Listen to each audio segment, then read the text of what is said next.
잘 오셨습니다. 한번 인사합시다. 네, 반갑습니다. 잘 오셨습니다. 반갑습니다. 벌써 10월 새로운 달이 됐습니다. 오늘이 10월 1일이에요. 10월 정말 복된 한 해가 되시고, 특별히 우리 2017년 10월 31일은 10월의 마지막 날인데 무슨 날이냐? 500년 전에 루터가 종교개혁을 한 달입니다.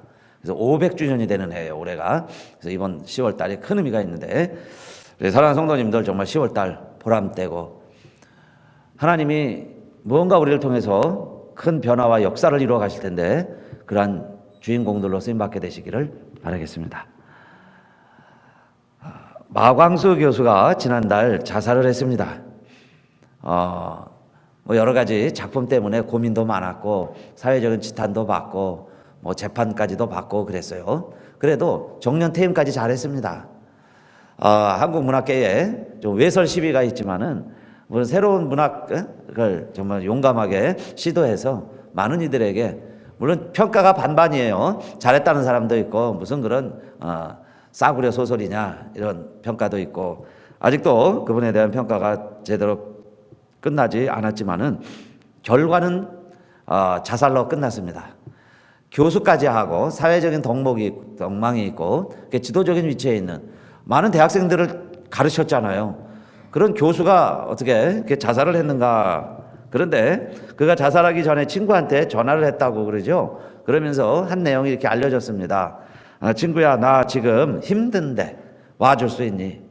그래서 와달라. 한번 좀 만나자. 그런 전화를 한 거예요. 12시에 그런 전화를 해서 이 친구가 당장 달려갈 수는 없잖아요. 그래서 3시간 후에 3시에 만나자 그랬습니다. 그래, 그럼 3시에 만나자. 그리고 기다리고 있는데 찾아가려고 그러는데 1시에 이 마광수 교수가 자살한 거예요. 전화하고 1시간 만에. 물론 여러 가지로 힘들었겠죠.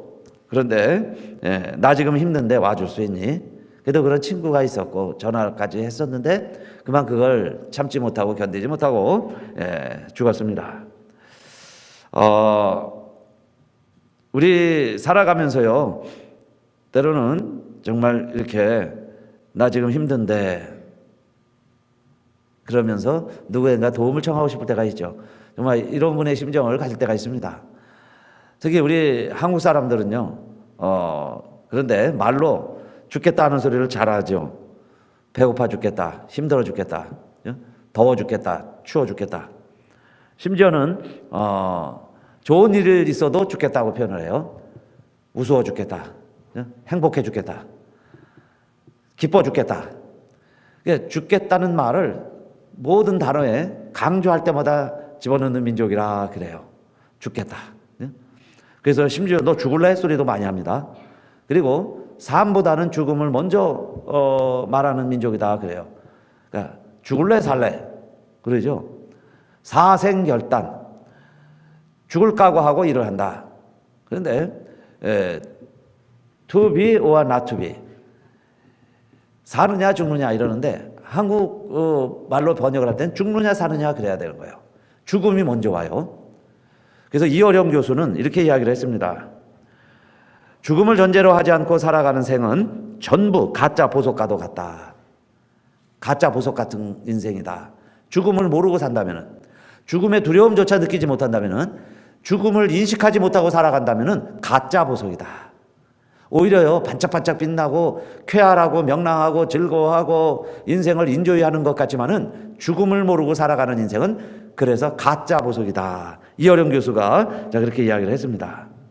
근데 여러분, 우리 민족이 왜 죽겠다 그런 소리를 자주 하냐면요, 5,000년의 역사 가운데 죽을 뻔한 일들이 많이 있었습니다. 그런데 살아있는 거예요. 그죠? 외세가 쳐들어오고 이 나라가 쳐들어오고 저 나라가 쳐들어오고 지금만요, 중국과 미국 사드 이런 게 오늘날 지금 갑자기 그래서 우리가 걱정하고 그럴 때는 당장 전쟁 날 것 같고 그러지만은 한국 사람들은 전혀 태평입니다. 불감증에 걸렸다고 할 정도로 아무 의식이 없어요. 이번 추석 연휴에요, 들로 산으로 해외로 다 놀러 가느냐고 바빠요. 정신없습니다. 근데 왜 그럴까 제가 곰곰이 생각해 보니까요, 5,000년을 그렇게 살아왔어요. 5,000년. 이게 오늘 내일이 아니에요. 그죠? 5천 년을 그렇게 살아왔기 때문에 또 누가 뭐 쳐들어온다, 뭐 청나라가 쳐들어온다, 뭐 몽고가 쳐들어온다, 뭐 그래도 우리는 다 죽을 것 같았어요. 죽을 뻔했습니다. 그런데 살아있다는 사실이에요.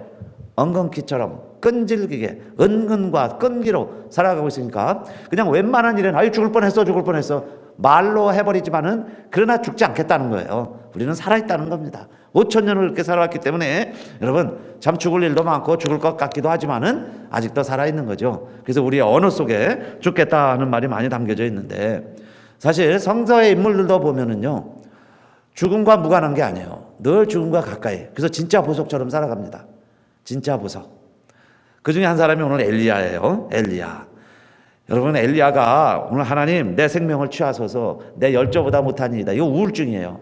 그렇게 불안해합니다. 두려워하는 거예요. 하나님 앞에 아무도 없을 때 사람들이 안 볼 때 날 죽여주세요. 그런 고백이죠. 아무도 모르게 죽여주세요. 왜냐하면 엘리야는 불의 사자입니다. 응답의 선지자예요. 850대 1에 승리한 선지자예요. 그 많은 사람들 앞에서 여호와가 하나님임을 담대히 전했던 종이 엘리야입니다. 그게 시시한 종이 아니다 그 이야기예요. 그런데 그가 오늘 본문에 보니까 하나님 앞에 지금 죽여주세요. 하나님 날 죽여주세요. 그게 바로 로뎀나무 아래서예요. 로뎀나무 아래에서 누구에게나 이런 침체기가 오는 겁니다. 특히 믿음의 사람들에게도 와요. 또 성공했을 때 더 오기가 쉽습니다. 그 공허함 있죠. 허전함. 요나도 하나님 명령을 거역하고 자기가 가고 싶은 곳으로 갔죠. 그런데 하나님이 죽을 뻔하게 만들었어요. 바다에 빠지게 하시고서 물고기를 통해 가지고 니느웨로 다시 가게 했습니다. 그래서 하라는 게 뭐예요? 하나님 말씀을 전해라. 이 니느웨가 40일이면 멸망을 당한다. 그 말을 전하라는 거예요. 그런데 요나가 알았죠. 내가 전하면 이 사람들이 회개할 것이고 이 사람들이 회개하면 하나님은 재앙을 안 내릴 것이다. 그러면 나는 뭐냐 이 말이에요. 이 백성이 멸망한다. 하늘에서 불이 내린다. 재앙이 임한다. 그렇게 설교하라고 그래서 했는데 이 사람들이 회개하고 그러면 하나님은 재앙을 안 내리고 그럼 나는 뭐가 되는 거예요? 그래서 많은 성경의 인물들이 왜 영적인 침체기를 느끼느냐? 나의 왕국이 아니라 하나님의 나라가 이루어질 때, 나의 말이 성취되는 게 아니라 하나님의 약속이 성취될 때 쓰임받고 도구로 일했던 사람들은 순간 갈등을 느끼게 되는 거예요. 그렇죠? 열심히 하나님 하라고 그래서 했는데 하나님의 뜻이 이루어지기 때문에 내 뜻이 이루어졌다면 갈등을 할 필요가 없겠죠. 하나님의 뜻이 이루어졌기 때문에 하나님의 나라가 성취되어 가고 있기 때문에 하나님의 일을 하는 사람들도 그러면요 할렐루야 감사합니다 하나님의 뜻이 이루어지다 그렇게 해야 될 것 같지만은 인간이기 때문에 심한 갈등과 때로는 침체기에 이를 수도 있어요. 그게 오늘 요나의 이야기고 엘리야의 이야기예요. 자, 그럴 때 우리는 어떻게 이 위기와 이 상황을 극복해 가야 될까요? 마강수처럼 죽어버리면 안 되잖아요. 하나님을 모르니까 극단적인 결단을 하는 겁니다. 자, 그런데 우리는 어떻게 해야 되겠어요? 그래서 이 엘리야도 자기가 원해서 가는 게 아닙니다. 로뎀나무를 자기가 찾아가고 광야에 자기가 찾아간 게 아니에요. 지금 이세벨이 아합 왕의 부인이죠. 850명이 자기가 섬기고 그렇게 따랐던 그 가짜 선지자들이 다 죽어나가는 것을 보면서 이세벨이 살기등등한 거예요. 내일 이맘때 엘리야야 너도 이 꼴이 되리라. 너도 죽어야 마땅하다. 그러면서요 반드시 너가 죽으리라. 만약에 내가 죽지 않으면 내가 나의 신에게 어떤 벌이라도 나는 받겠다. 그러면서 이세벨이 죽이려고 그러는 거예요. 그래서 그게 무서워서 그게 두려워서 지금 광야로 피신해 가 있고 광야에 지쳐서 그 나무 아래 쓰러져 있는데 그게 로뎀나무 아래입니다. 그러니까 환경 상황에 의해서 그렇게 불의 선지자 갈멜산의 승리의 엘리야가 지금 하나님 앞에 하나님 손에 날 죽여주세요 하는 것은 그 영적인 침체기가 물론 한 사람을 통해서 올 수도 있어요. 누구 한 사람의 계기일 수도 있습니다. 그러나 하나님이 그렇게 이끄시는 거죠. 하나님이 엘리야를 다시 쓰시려고 하나님이 그렇게 인도하시는 거예요. 그런 환경 과정을 통해서 로뎀나무 아래 와가지고 하나님이 하시는 방법이 있습니다. 먼저는요 지치니까 하나님이 충분히 자게 하시죠. 사람이요 피곤하면 자야 돼요. 자면서 회복이 됩니다. 대부분의 사역자들, 교역자들, 저도 포함해서 잠이 좀 부족한 편이에요. 그죠? 그래서 오후 되면 운전만 하면 막 졸립니다. 조는 걸 참 견디기가 힘들어요. 그게 늘 잠이 부족한데 그게요 성인병과 만병의 화가 될 수 있어요. 스트레스의 근원이 될 수 있습니다. 아무것도 아닌 일에 막 짜증내게 되고 그러죠. 잠이 부족하니까. 그래서 실컷 자야 돼요. 그래서 엘리야도 하나님은 잠을 재우시더라 그 이야기예요. 잠을 자게 하고 그리고는 다시 깨웁니다. 천사를 보내서 깨운 거죠. 그래서 뭘 준비해서 먹게 하시느냐? 숯불에 구운 떡과 물 한 병을 갖다 주시고서는 또 먹어라. 그냥 떡 먹고 목마르니까 물 마시고 또 배부르면 또 뭐가 올까요? 떡 먹고 목마르니까 물 마시고 배부르니까 또 자는 거죠. 또 실컷 자고 한참 자니까 천사를 통해서 또 깨워주세요. 엘리야야 일어나라 일어나라. 또 일어나 보니까 또 떡이 있고 물이 있어요. 또 실컷 떡 먹고 물 먹고 또 배부르니까 그죠? 이제 뭐 근심 걱정할 거 뭐 있어요? 배부른데 그러니까 또 실컷 자고 그렇게 하나님이 엘리야를 먹이시면서 회복시켜 주시더라 그 이야기예요. 여러분 육체의 회복이 중요합니다. 육신의 건강이 중요해요. 육신의 건강이 영역이에요. 체력이 영역이에요. 너무 탈진하고 지칠 때 사랑하는 성도님들 우리가 잘못하면요 아무것도 아닌 일을 극단적으로 생각하기가 쉬워요. 내 몸이 피곤하기 때문에. 그래서 육체의 쉼이 있어야 되는 거죠. 하나님의 방법이에요. 그래서 엘리야를 하나님은 실컷 재우시고 먹이시고 물을 마시게 하시고 그리고는 새 힘을 얻게 하시고 그리고는 일어나서 다시 저 호렙산까지 가라.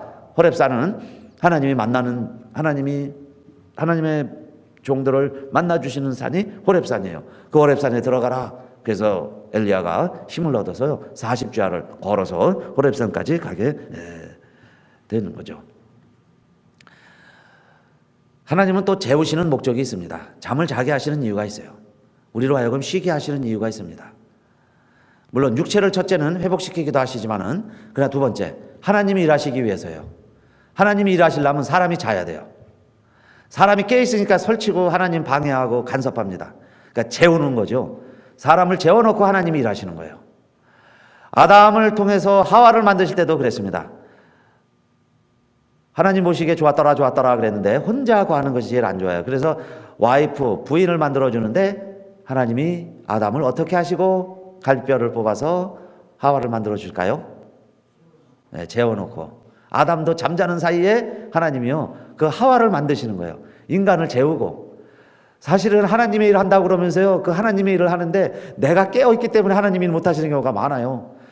수술을 해야 되겠는데 멀쩡히 살아있으면요 아프다고 그러죠. 또 벌떡 일어나죠. 나 수술 안 받는다고 그러죠. 막 의사한테 대들고 나오지 않겠어요? 그러니까 일이 안 되는 거예요. 그래서 재워놓고 그죠? 그게 마취약을 발견하는 계기도 됩니다. 그래서 사람을 재워야 돼요. 자야지 일을 하는지요 하나님이. 그래서 때로는요 안식이 필요하고 쉼이 필요한 거예요. 자기가 하는 줄 알고 다 그렇게 설쳐대니까 좀 제발 좀 잠잠하라 그런 뜻도 있어요. 그래서 담임 목사가 안식하는 동안에요 안식년 한 6개월 1년 하고 오면 교회가 더 부흥되는 교회도 있어요. 그죠? 교역자들이 일한다고는 하지만요 그게 오히려 걸림돌이 되는 경우도 있다 그 이야기입니다. 물론 많은 경우에 밑거름이 되지만은 교우들도 마찬가지예요. 교우들이 일한다고 하면서요 오히려 교회 부흥에 방해가 되는 거예요. 새로운 사람 다 내쫓고 믿음으로 하려고 하는 경우 다 방해하고 먼저 믿는 사람들이.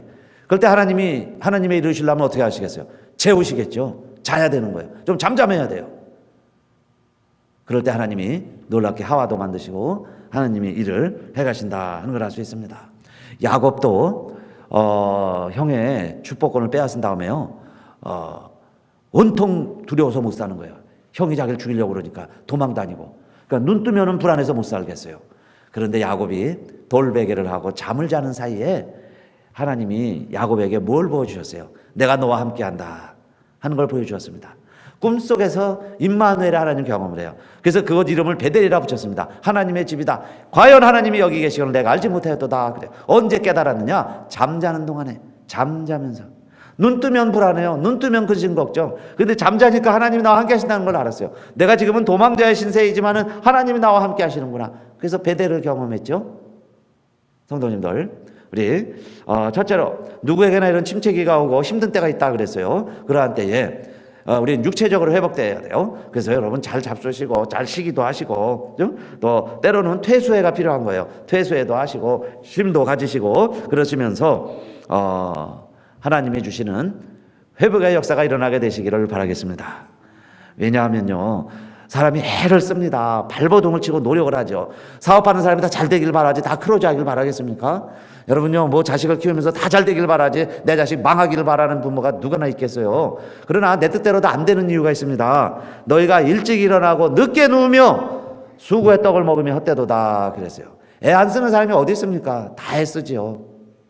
그런데 문제는 하나님이 관여하실 시간과 틈과 기회를 안 드리고 내가 다 온통 아침부터 저녁까지 수고만 했으니까 애만 쓰고 끝나는 거예요. 그래서 하나님은 그러므로 여호와께서 그 사랑하는 자에게 무엇을 주시는도다? 잠을 주시는도다 그랬어요. 그러니까 여러분 잠자면서 하나님의 역사를 기대해야죠. 과연 여호와께서 여기 계신을 기대해야 합니다. 잠자고 있다가 눈 떠보니 옆에 아름다운 생전 보지도 못했던 하와가 옆에 탁 있는 놀라운 환희를 경험을 해야죠. 잠자고 나니까 하나님이요 육체도 회복시켜 주시더니 떡도 주시고 물도 주시는 것을 경험해야죠. 그래서 저도 이번 한 달을 그렇게 안식월로 정하고 기도하면서 보내려 그럽니다. 두 번째, 하나님은 또 우리를 어떻게 회복시켜 주시느냐. 모든 사람에게는 자신만의 외로움과 괴로움들이 있어요. 나를 외롭게 만드는 것이 있고 두렵게 만드는 것이 있어요. 외로움과 두려움, 이것 때문에 힘들다고 하는 거죠. 외로움과 두려움. 이 엘리야는 왜 두려워졌을까요? 갑자기 850명 가운데서 두려워하지 않던 사람이, 그 한 사람 이세벨의 그 말을 통해서. 그런데 스스로 이렇게 생각을 한 거예요. 그 이세벨이 아합 왕의 권세를 통해서 하나님 믿는 사람을 지금 다 죽였어요. 그럴 때 스스로도 나 혼자만 남았다고 생각을 했습니다. 그리고 그 이세벨이 내일까지 너 목숨도 내가 취하리라 그랬으니까 나마저도 죽게 될 것이다. 그러면 이 땅에 하나님의 나라는, 하나님의 일은, 교회는 누가 하나? 그러니까 아무도 진정으로 하나님 나라를 생각하고 진정으로 교회를 위하고 진정으로 하나님 뜻대로 살아가는 사람이 하나도 없이 보이는 거예요. 다 자기 식대로 하고요, 자기 이익을 위해서 하지 정말 하나님의 나라를 위해서는 누가 일하나? 아무도 없다고 생각이 드는 거예요. 그게 외로움이고 그게 두려움이죠. 그런 생각들을 우리 스스로 하죠. 어느 사람은요 꼭 와서 그래요. 이거 아무도 없네. 일하는 데도 와갖고요 열심히 일하고 있는데 아무도 없어요 그래. 일하는 사람은 안 보이고 아무도 없어요 그래. 지금 열심히 지금 2사람 3사람 일하고 있는데 아무도 없어요. 이 이야기는 왜 구경꾼들이 없냐? 자기 같이 왔다 가는 사람들이 왜 없냐? 그 이야기예요. 일들 열심히 하고 있는데 아무도 없네요 그러는 거예요. 그런 마음이었습니다, 엘리야도. 그러니까 아무도 없다고 생각하는 거예요. 자기 혼자 그냥 애쓰다가 아이고 나 죽으면 이거 어떻게 되나? 그런데 하나님은 그런 엘리야에게 오늘 열왕기상 19장 18절 보니까 내가 이스라엘 가운데 몇 명을 남겨놓았다 그랬어요. 바알에게 무릎 꿇지 않은 사람 7,000명. 놀라운 숫자예요. 7,000명.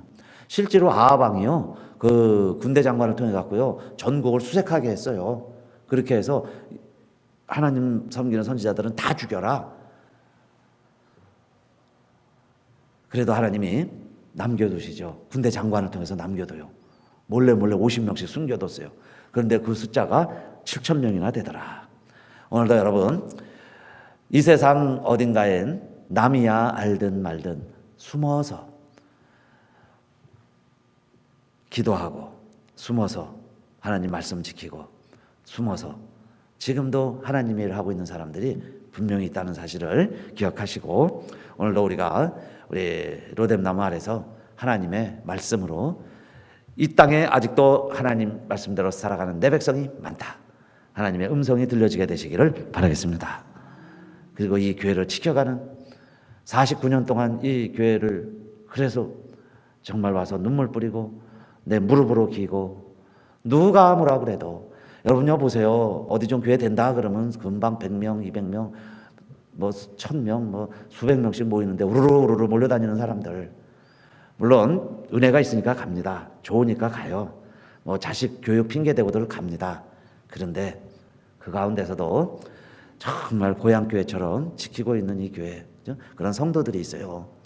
여러분 너무 우습게 생각하지 마시고 시시하게 생각하지 마시고, 우리가 지금 엘리야처럼 하나님 우리를 쓰시기를 원하시는데, 나도 이 재단에 무릎 꿇지 아니하는, 바알에게 무릎 꿇지 않는 7,000명이 되리라. 익명의 크리스찬들이죠. 그런 성도의 일원이 되셔서 하나님의 교회를 지켜가실 때, 우리의 인생에 가장 정말 가짜 보석이 있다 그랬습니다. 가짜 보석. 죽음도 모르고요, 고난도 모르고, 일생 그냥 순탄하고 평탄한 줄 알아서 남들이 보면 다 부러운, 그러나 가짜 광채, 그런 가짜 보석에 여러분 현혹되지 마시고, 우리가 지금은 진흙에 묻혀 있는 것 같고 먼지 속에 있는 것 같아도요, 장롱 안에 들어가 있는 것 같지라도 우리가 진짜 보석이다, 하나님의 음성으로 듣게 되시기를 축원합니다. 맨날 여러분요, 뭐 교회가 어떻게 되면 뭐 하면 어떤 교회는 그런 소리에 언제까지 현혹되겠어요. 우리가 보석이다, 내가 보석이다, 여러분요, 내가 엘리야다, 그 믿음으로 우리 어려운 때를 잘 견뎌내시고 지켜내시고 반드시 승리하시기를 주님의 이름으로 축원합니다. 그리고 세 번째 보니까요, 또 하나님이 이렇게 그 엘리야를 부르시는 이유가 있어요. 그런데 엘리야는 계속해서 날 죽여주세요 반복합니다. 아까 4절에서도 날 죽여주세요 그랬죠. 10절에서도 그래요. 10절에서 오직 나만 남았거늘 내 생명을 찾고 있습니다. 하나님 날 죽여주세요 그러시더니 14절에 가요. 엘리야가 또 이야기합니다. 9장 14절. 저가 대답하되 내가 만군의 하나님 여호와를 위하여 열심히 특심하오니 이는 이스라엘 자손이 주의 언약을 버리고 주의 단을 헐며 칼로 주의 선지자들을 죽였음이오며 오직 나만 남았거늘 저희가 내 생명을 찾아 취하려 하나이다. 오직 나만 남았는데 내 생명을 취하려 하나이다. 그때 하나님이 일러주신 말씀이 있어요. 그것이 15절입니다. 19장 15절. 여호와께서 저에게 이르시되 너는 내 길을 돌이켜 광야로 말미암아 다메섹에 가서 이르거든 하사엘에게 기름을 부어 아람 왕이 되게 하고, 16절. 너는 또 nim시의 아들 예후에게 기름을 부어 이스라엘 왕이 되게 하고, 또 아벨 무올라 사밧의 아들 엘리사에게 기름을 부어 너를 대신하여 선지자가 되게 하라. 3대 사명을 다시 확인시켜 주시죠. 엘리야에게 하나님이요, 이 세 가지 일을 너가 감당하라는 거예요. 아직 너 할 일이 있다 그 이야기입니다. 어마어마한 일들이에요. 아람 왕을 세우라는 거예요. 아람 왕을 바꿔라. 아람 왕 하사엘에게 기름을 부으면, 하사엘에게 기름을 부으면 너가 기름 붓는 자가 왕이 되리라 그 이야기예요. 아람의 왕이 되리라. 너가 예후에게 기름을 부어라. 예후가요 지금 이스라엘의 왕이 되리라 그 이야기예요. 내가 지금 아방에게 쫓겨서 지금 이세벨이 죽이려고 그러는데 예후에게 기름을 부어라. 예후가 이스라엘의 왕이 되리라. 어마어마한 이야기를 하시는 거죠 하나님이. 아직 이 일들을 너가 해야 된다 그 이야기입니다. 길거리에 거린이요 연필 몇 자루를 갖다 놓고 지금 구걸을 하고 있습니다. 그러니까 이제 명색은 돈을 달라고 그러는 건데 연필을 파는 거예요. 파는 명목으로 연필, 지저분한 연필들 몇 자루 갖다 놓고요, 깡통을 갖다 놓고 거기서 거린이 구걸을 하고 있습니다. 그러니까 많은 지나가는 사람들이요, 뭐 1불 센트를 던져주지 그 연필을 가져가는 사람은 거의 없어요. 지금까지 없습니다.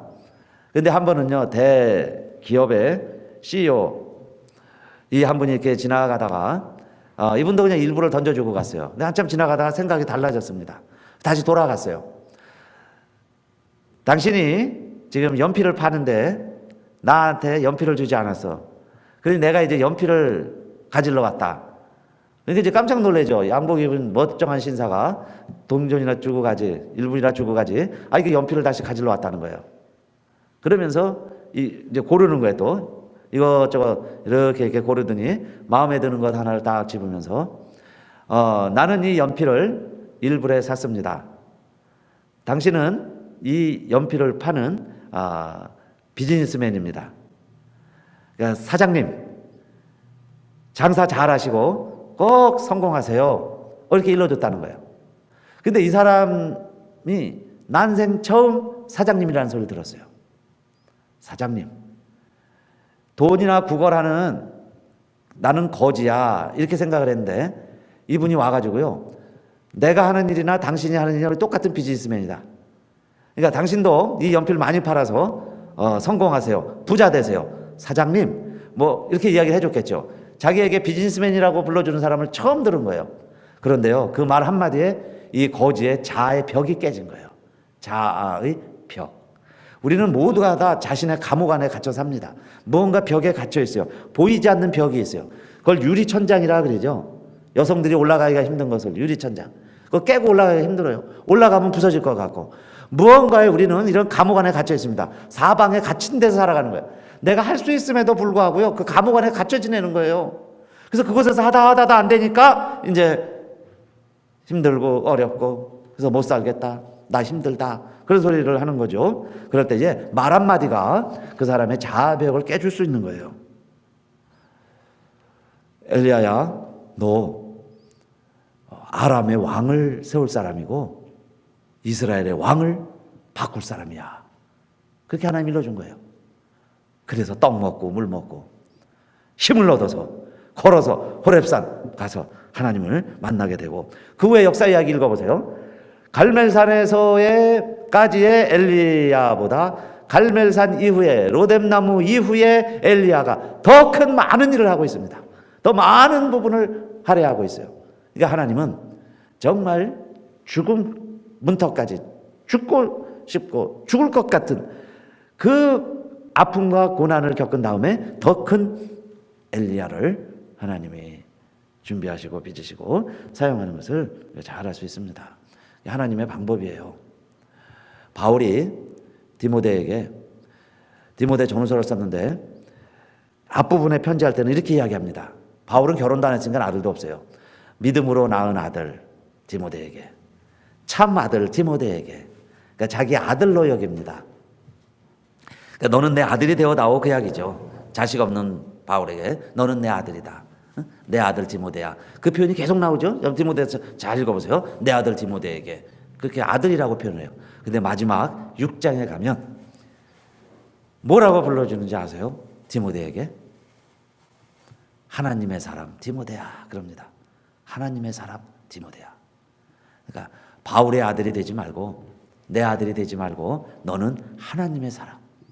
그래서 모든 일에 너가 본을 보이고 업신여김을 당하지 말고, 그래서 가르치는 것을 계속 해라. 너 하나님의 사람 디모데야 그래요. 그래서 디모데가 정말 하나님의 사람이 되죠. 기드온이 겁장입니다. 그래서 다른 사람들은요, 대놓고 추수할 때 미디안 사람들이 다 뺏어갈까 봐요. 무서워서 몰래 추수하는 거예요. 그때 천사가 나타나서 디모데에게 딱 한마디 한 말이 너 큰 용사요, 그렇게 불러줘요. 겁장이에게 너는 용사야, 큰 용사요. 기드온아 그렇게 부르는 게 아니라 너 큰 용사요, 그렇게 불러주는 거예요. 그러니까 정말 기드온이요 용사가 됩니다. 제가 용사인 줄 아는 거예요. 그래서 미디안과 전쟁을 하러 가는데 미디안 사람들은 수십만 명이에요. 그런데 지금 2만 명이 모여도 너무 많아요. 이 용사가 되니까 겁이 없는 거예요. 그래가지고 가라 그러죠. 응? 12,000명 보내고 10,000명도 많아요. 그래서 결국 300명만 데려가서 전쟁을 해서 승리로 이끄는 그야말로 큰 용사가 됐죠. 그래서 하나님은 믿어주는 거예요. 불러주는 거예요. 사장님 한마디에 거지의 자아벽이 깨지고 정말 비즈니스맨으로 성공할 수 있었던 것처럼, 여러분 그저 귀한 집 아들로 그저 사랑이나 받으며 막둥이로 살아가야 할 요셉을 하나님은요, 너는 꿈을 꾸는 자, 꿈꾸는 자, 꿈을 심어줬더니 정말 그 꿈을 이루는 요셉이 됐죠. 너 하나님의 사람아, 오늘도 하나님은 우리를 저에게 그렇게 불러주시는 거예요. 하나님의 사람아, 하나님이라는 거죠. 겁 많은 우리들에게 큰 용사요 불러주시는 거예요. 그러면 이제는 숫자로 승리하는 게 아니라 믿음으로 승리한다는 것을 알고 기드온이요 정말 이름 그대로 용사가 되었습니다. 그래서 엘리사도 그 사명 잘 감당하다가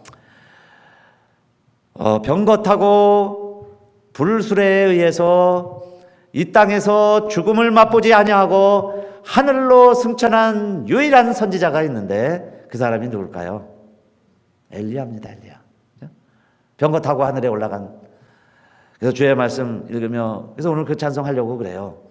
어머님이 읽으며 눈물 많이 흘린 것 지금까지 내가 잊지 않고 기억합니다. 그 가운데 엘리야 이야기예요. 그렇게 멋지게 주의 일 하다가 죽음도 맛보지 않고 그랬죠. 놀라운 일 아닙니까?